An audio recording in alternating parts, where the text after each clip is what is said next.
Yes, I like green eggs and ham. That's about all I remember. Here with reaction, civil rights attorney, Fox News contributor, Leo 2.0, Terrell, along with Dr. and Professor Dibinga. He is with American University. Professor, thank you for being with us. You support canceling these books. Tell us why.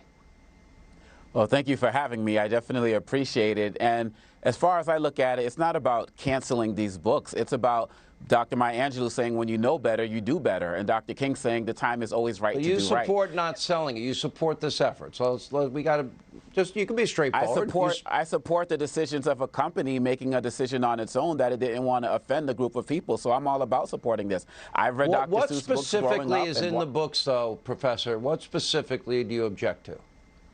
I specifically object to images that depict Asians in a horrible light, that depict African people, black people in a horrible light, and this is something that Dr. Seuss has had a history of doing. For people that haven't read them, tell us exactly the light that they're cast in. That I haven't read these books. My kids are much older. Well, when you talk about these particular books and you talk about the way they make Asians look, it's the classic example of what we call Orientalism, where they're made to look like they're exotic, where they're made to look like they are less than civilized, and that is also the case with the African characters who appear in the books. We have to understand that over 2,024 characters, 45 of them are non-white, and 43 of them look like they're subhuman. And I believe that this company is making the right decision to respect how these people are viewed, especially look at what's happening right now. When you talk about hate crimes, the number 1, 2, and 3 targets are black, Jewish, and Asian people right now. And so we see that there's a correlation between the literature and what happens in society. So, and I asked you this earlier on my radio show today, based on your standard then, the Margaret Sanger, the founder of Planned Parenthood that supports racism and eugenics, and let's see, once bragged about speaking to the Ku Klux Klan, I'm sure that you would support no money going to an organization that was founded by such an individual, but meanwhile hundreds of millions of taxpayer dollars have gone there. I'm sure you would support canceling that, wouldn't you?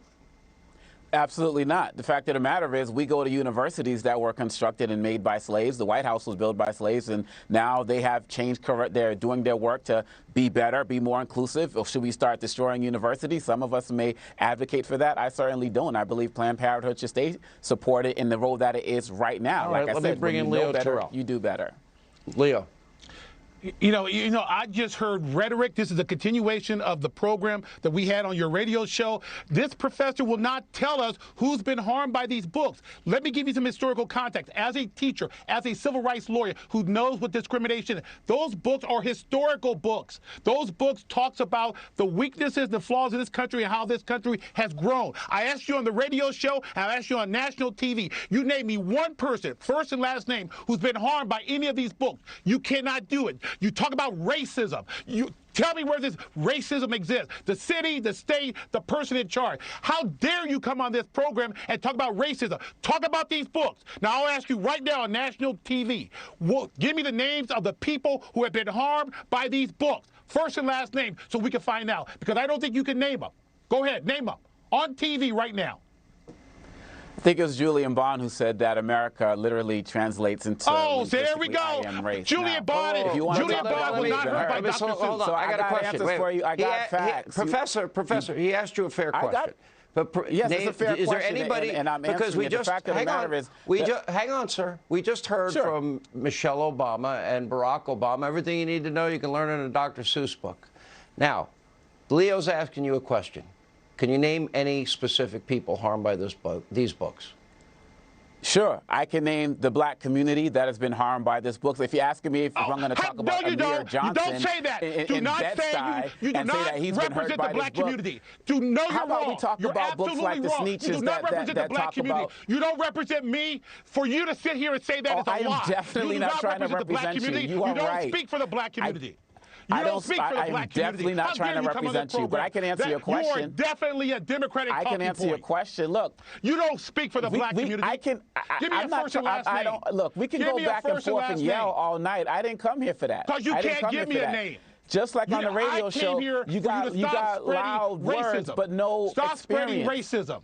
All right, let me ask a question. I want to talk about society. Let me ask about. I want to talk about society. Hang on. Now, Barack Obama and Michelle Obama, they not only advocated the books, they promoted the books, and Barack Obama, we just played it, in his own words, said everything you need to know about how to treat each other is in the Dr. Seuss books. When you talk about hang books on, did they miss something at the time?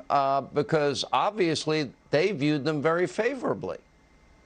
I think throughout Dr. Seuss's history, we have all missed something. And when you look at books like the Sneetches, for example, that has been used as part of anti-racist literature. But then when you take a deeper look, you see that it tells you that it's okay to be colorblind. Your kids have those books. I'm sorry, I thought I was speaking. Your kids have the I'm sorry, Dr. I thought Seuss I was books. speaking. Yeah, but why don't you tell the audience your kids, your children have those books? Why don't you tell the audience your children have Dr. Seuss books? So you're a hypocrite. You're talking out of both sides of your mouth. So can I tell you that? Look, I'm an MC as well, so if you really think you're going to out-battle me or like out-talk me, I'm just being respectful because that's how I was raised. I don't know how you were raised, but I'm here for a respectful conversation. And we can go there any other time of the night. Personal attack. I'll debate you anytime. I'll debate you anytime. Show me the systemic discrimination. You got nothing to say. You said you're a civil rights lawyer? Democratic talking point, race card. We'll end it there. Thank you both. When we come